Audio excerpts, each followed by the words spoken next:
ఆలు రాగి రొట్టె రెడీ అయిపోయిందండి. మీరు కూడా చేసుకోండి. ఒక గ్లాసు రాగి పిండి తీసుకున్నా, ఒక గ్లాసు నీళ్ళు కొలత, ఒక గ్లాసు పిండికి ఒక గ్లాసు నీళ్ళు.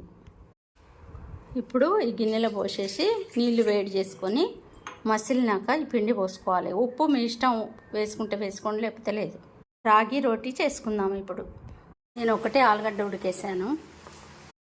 నీళ్లు బాయిల్డ్ అవుతున్నాయి. రాగి పిండి పోసుకుందాం. ఇప్పుడు ఇందులో వేసేసుకొని కలుపుకొని మూత పెట్టి ఉంచుకోవాలి. కలిపాను, దింపేసుకొని 15 నిమిషాలు మూత పెట్టేసి ఉంచేసుకోవాలి. ఒక గిన్నె తీసుకొని ఇది తురుముకునేదండి. ఒకటే ఆలుగడ్డ పొట్టు తీసి ఇలా తురుముకోవాలి. మొత్తం తురిమేసాను. ఇంత అయింది.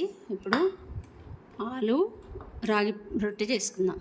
ఈ ఆలు తురుములో కొంచెం కారం, కొంచెం ఉప్పు, కొంచెం ధనియాల పొడి, అల్లం తరుగు, ఏంచి పొడి చేసుకున్న జీలకర్ర పొడి,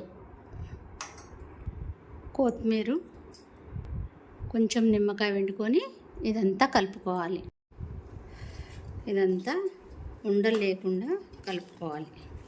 ఇలా కలుపుకున్న తర్వాత చిన్న చిన్న ఇట్లా ఉండలు చేసుకొని రాగి రొట్టెలలో పెట్టుకోవాలి. స్టఫింగ్ ఈ సైజులో నాకు 5 అయినాయి. ఇప్పుడు చేసుకుందాం. ఈ రాగి రొట్టెకి కొంచెం కొంచెం తీసుకుంటూ ఇప్పుడు చపాతీ చేసుకుందాం. ఇలా పొడి పిండి చల్లుకుంటూ ఇలా కొంచెం చేసుకొని ఇందులో స్టఫింగ్ ఆలు పెట్టుకోవాలి. పెట్టుకొని ఇలా మూవ్ చేసేసుకొని కొంచెం పెద్దగా చేసుకోవాలి. ఈ ఆలు స్టఫింగ్ బయటకు రాకుండా ఈ విధంగా చేసుకోవాలి. ఇట్లా అన్నీ ఈ విధంగా చేసుకోవాలి. చేతితోటే చేసుకోవాలి. స్టవ్ మీద పెనం పెట్టి ఇప్పుడు కాల్చుకుందాం. రాగి రొట్టెలు ఇప్పుడు కాల్చుకుందాం. కొంచెం కొంచెం ఆయిల్, నూనె వేసుకుంటూ ఇలా కాల్చుకోవాలి. చాలా చక్కగా ఆలు రాగి రొట్టె ఇలానే అన్నీ ఇలా ఈ విధంగా కాల్చుకోవాలి. ఆలు రాగి రొట్టె చేసుకోండి మీరు కూడా. ఇందులో లోపల ఉడికిపోయిందండి అంతా ఆలుగడ్డ. ఇందులో అల్లం వేసాను కానీ ఎల్లిపాయలు కానీ ఉల్లిగడ్డ ఏమీ వేయలేదండి. మీరు ఏకాదశి రోజు కూడా చేసుకొని తినొచ్చు.